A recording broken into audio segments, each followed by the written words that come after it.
felt passion. I'm being very deliberate in how I'm talking this morning on Coffee Talk because passion is a huge topic for so many of you. And you've been so focused on trying to figure out what job is going to make me passionate. What job is my passion? What is my purpose on the earth? I'm going to tell you what your purpose on earth is right now. Your purpose on earth is to figure out how to align your life so that you feel more energized and excited by it. That's it. And it begins with you following the energy and following your natural enthusiasm. You're not going to think your way to passion. You can't think your way to finding something that you feel in your heart. It doesn't work that way. You got to feel your way into it. It's inside of you. Do you understand? There's no passion out there somewhere. The passion is in here. And so what you have to do first is you've got to stop thinking that you're going to find it somewhere. And you've got to realize that passion is about unlocking something that's already in you. Let me explain what happens. So there's a really interesting concept called ghosts in the nursery. And so trauma patterns get automated because they're not experienced in your brain, they're felt in your nervous system. And so it's why you can have a pattern from your past, but be completely unaware that it's running your life right now, because it's stored not in your conscious thought, but in your nervous system. And you feel it in your body before it even gets into your head. And so there's this concept in the nursery, which basically means there's all kinds of that goes on when you're little that you may or may not remember in your mind, but your body remembers it. So for example, if you had parents that were just stressed out and they come home and they've been busy and you're sitting there playing on the floor and there's toys everywhere, and mom or dad's reaction to a mess is to scream, that creates this kind of thing in your nervous system. Now, you may not remember that episode that happened on May 17th, 1972, but your nervous system remembers what it's like. So fast forward, you're now 51 years old, and you walk in the house and there's a mess everywhere. And even though you have said, I'm not going to bulldoze and yell at anybody, my body recognizes the situation. So what do? You repeat the pattern you saw. And so what I'm working on right now is a pattern that is encoded in my nervous system. I was trying to create a video 2 days ago for Share the Mic now. Trying to create a video, and I'm like doing take after take because I want to get it right. And my daughter comes waltzing into the room and was like, how long are you going to be doing this? And I was like, can't you see that I'm working? I literally like screamed at her. And she looked at me, Lewis, and she goes, you have a real problem. Wow. How old is your daughter? 20. And I said, I calmly said, you're right, I do.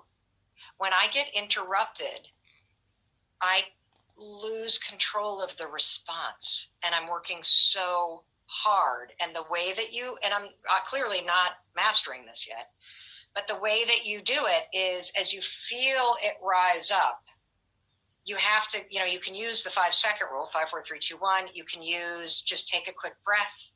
You can notice the pattern, and you've got to create a pause between the emotion rising up and the reaction that gets automated.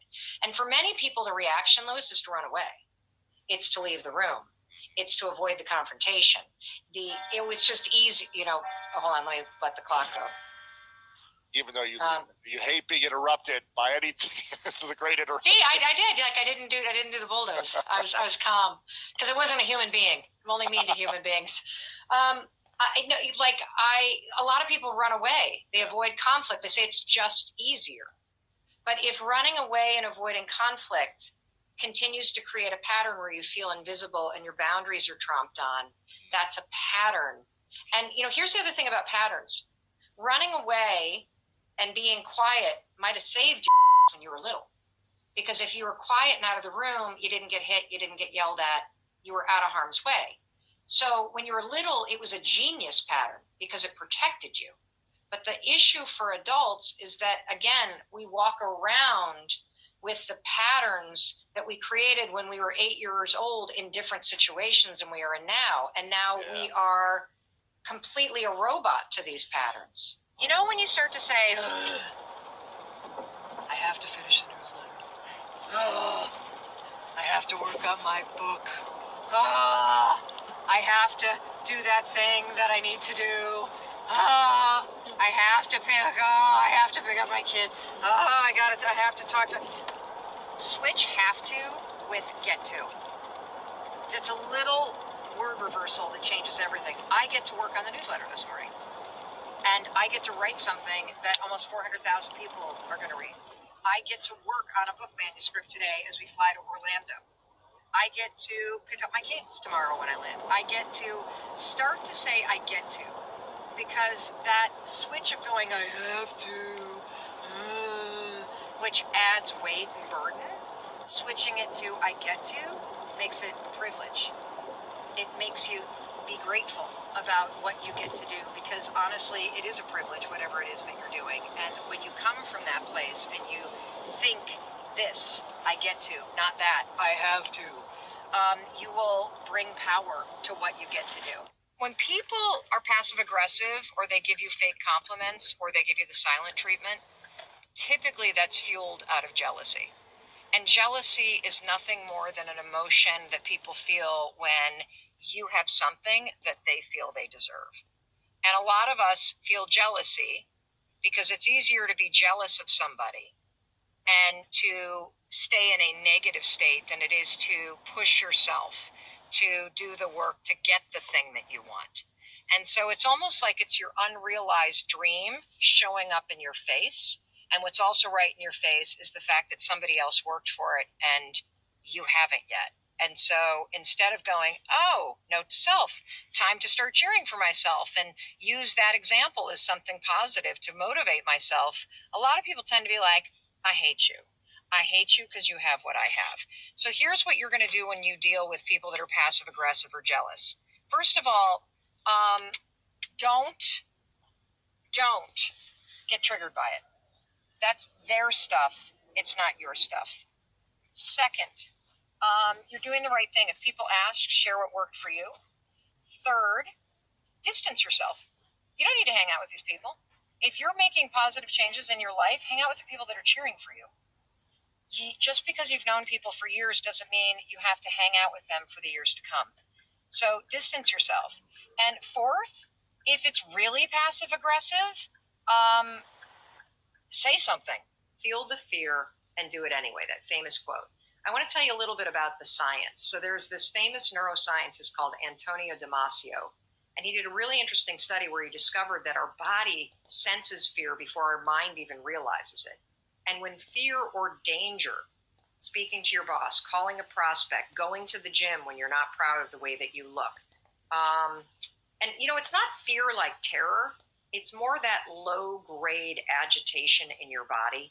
I felt it yesterday because I went to a boot camp class yesterday, and I'm not in good shape, and I don't do boot camp classes, and Kendall and I are staying at this hotel where, holy cow, everybody seems like there's some sort of professional weightlifter or Instagram model, and so it was really intimidating. And I could feel that agitation in my body.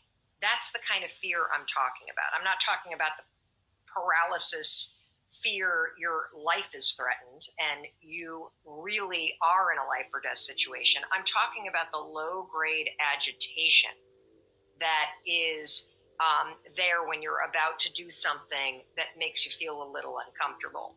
So when fear or danger is sensed in the body, your body begins a stress response before your mind even catches up. And if you want to take control of your life, you got to take control of that physical state. And it starts with catching these moments, everyone, when you start to feel it. Why do you think that is in human beings that, if things are going bad, we won't change? If they're going good, we won't change. But it's almost like we need a massive breakdown, near-death experience, divorce, COVID, for us to see clearly to start changing. Well, there's a really simple answer: patterns. So the thing about all human beings is that we are pattern learning machines. And if you feel stuck or broken, I guarantee you, while you feel that way, you're not. You have a pattern of behavior or a pattern of thinking that is broken. And we need to be disrupted because we love our patterns. And even people that I know, like even when we're in pain, even when we're in pain, we love the pain. Pain's familiar for a lot of people. Yeah. So a lot of people, like you may be listening to Lewis and I talking, and you grew up in a super chaotic household. Maybe your parents argued all the time. Maybe your dad or mom were in and out. Maybe there was a lot of fighting. Maybe there was actual abuse. I don't know what was going on, but it was chaotic as hell. And so as an adult, you have vowed to yourself, you are not going to repeat that pattern.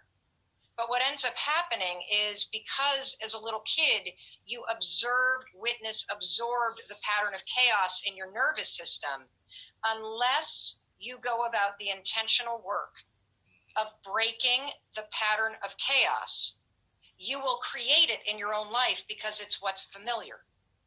You won't understand. Why do I keep dating these assholes? Why do I go to these bosses that treat me like crap? Because you don't know what it feels like to be in a relationship with either a boss or a romantic partner or a roommate that is consistent, because for the first 18 years of your life, you lived in a state called, when's the next shoe going to drop? Right. And so wherever it is in your life that something is broken, there is a pattern that you don't see yet that is making you continue to stay in a broken situation. If you're somebody that suffers from anxiety, first of all, here's what you need to know. It's not a disease. Period. It's not a disease. So here's what you need to understand. Anxiety always begins with a worry. Always. It begins with a thought that is triggered by something. So if you suffer from anxiety, you wake up in the morning and your mind spins. You lay in bed at night and your mind spins. You walk into work and you feel anxious in your body. I want you to write down all the things that trigger you to feel anxious. Interestingly, another major trigger is being home or going home and that moment right before your partner walks in the door.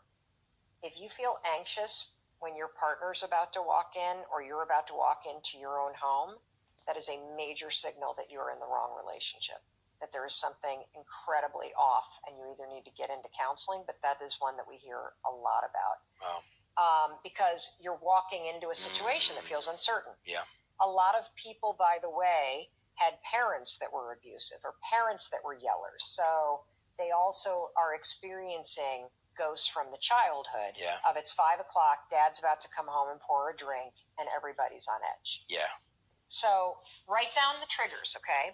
Because having kind of the triggers ahead of time will help you come up with a plan for how you're going to catch yourself when your mind defaults to the automatic ways that it thinks.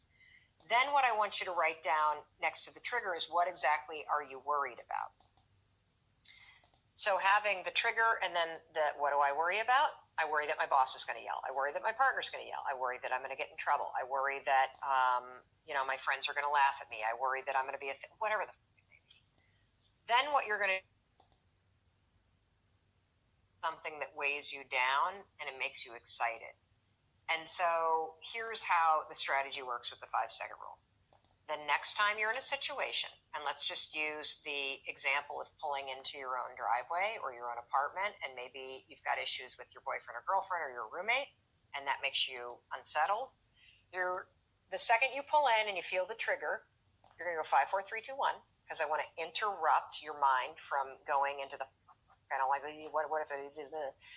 And then you're going to drop in the anchor thought of the last time that you and your roommate really got along well, or the last time that you stood up for yourself and it went fine.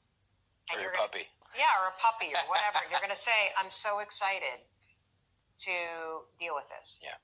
And then you're going to get out of your car, even though your body is going to feel a little unsettled and your mind's going to race. Go 5, 4, 3, 2, 1. If you start to be like, but what is it? And then walk in the door. And what I'm teaching you to do is to not let your mind hijack you. Right. And it's very important because there's a very tight nexus between your habit of worrying and spiraling your thoughts and the way your body starts to amp up. And so we want to settle your mind so we don't agitate your body. You got it? Yeah. And so if you start to practice that over and over and over and over and over and over and over again, and for you 18-year-olds that are watching this, use this with the nerves that you have about what you're going to do with your life. Use this when you catch yourself worrying about college applications, because worrying about the applications won't get them done. Worrying about what your friends are doing won't make it happen. Worrying about what you're going to be doing when you're 25 or how you're going to make money, it's not going to help you make money right now. It's only going to make you miserable. Right. So 5, 4, 3, 2, 1, cut off that habit. Yeah.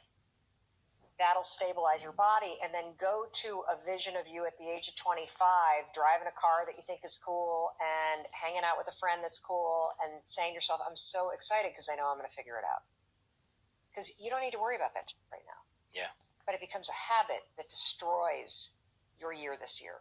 If you're not facing a breakup personally in your romantic life, you still want to pay attention, because somebody that you care about might be, and this is advice that you can give to them.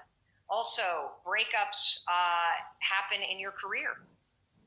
You might be breaking up with a work situation. You might be breaking up with a friend. I know a lot of us are working hard to draw boundaries and to surround ourselves with more positive people, and we get questions every day about how you do that. And so breaking up with friends can be just as traumatic as breaking up with somebody that is a romantic partner. I have 3 steps to getting over a breakup that I'm going to explain in a minute. But first, I want to explain some research to you to help you put what you're feeling into context. Because what you're going through when you break up with somebody or you're broken up with is you literally go through withdrawal. I'm not kidding. And yeah, I'm using the word withdrawal. Where else do you hear the word withdrawal? You hear the word withdrawal when you hear about people withdrawing from a drug. And that's a lot similar to what you're going through. In fact, there was a study done by neuroscientist Lucy Brown, who found that, like drug abuse, romantic love begins with that euphoric feeling. It's a high, right? And when the drug leaves your body or the romance leaves your life, what are you left with? You're left with the withdrawal, which is a craving for it. Validate. Number 1, breakups are painful, but they don't need to leave you broken. So I want you to validate where you're at. It's great that you're asking the question. You got to have a little bit of compassion for yourself. You got to understand that you're going to be sad for a while, but please don't pour gasoline on the sadness fire. Please, please, please don't be staring at photos of your ex. Please don't be putting his or her social media face right in front of your face. It's going to make it worse. But definitely validate the sadness, because you're going through a major change, and it might not be a change that you wanted. Number 2, separate. This is the most important part, because the other thing that I don't think any of us realize is that when you get broken up with or you break up with somebody, you don't realize how much of your daily routine and the habits that you have and the way that you go about your day was tied to the person that you're no longer with. And so what you're not only dealing with is not only missing the person, but your whole life schedule may have just been thrown off. Maybe you two went to the same gym in the morning. Maybe you got a text in the morning from this person. Maybe you liked your little FaceTime call at work. Maybe your friend group became their friend group. And now all of a sudden that you're broken up, because you hung out with their friends all the time, you don't have that social life anymore. And so it is so important for you to recognize that you're not only facing the person being gone, but the habits that marked your day and the other people that maybe you hung out with and the things that you did with your time and the music that you listened to and the food that you ate, that those might have all been dictated by the person you were with, and those are changing too. So it's important for you to separate yourself. I think a lot of women in particular, when we get into a relationship, we tend to lose ourselves. We tend to morph into the person that we're dating. I used to do that all the time. And so now we get to the third part. As you start to think about separating, right? So you're validating where you're at, you're separating from this person. We need to get to the third part, which is celebrating you. Now that you're broken up, you have an opportunity. You have an opportunity to rediscover yourself, because I guarantee you, you lost a bit of yourself in that relationship. And so as you think about the way that the structure of your day has changed, what can you proactively insert that is a celebration of the things that you stopped doing? What have you been keeping yourself from doing because you were in this relationship that would celebrate you? Who are the friends or family members or colleagues that really lift you up? And how can you find more time to hang out with them? This is a time to celebrate a moment when you get to rediscover you. I've looked into the research. There's only one habit and skill, just one, that has a direct impact on how much money you make, a direct impact on whether or not you get the promotion and the influence and the cash money that you deserve.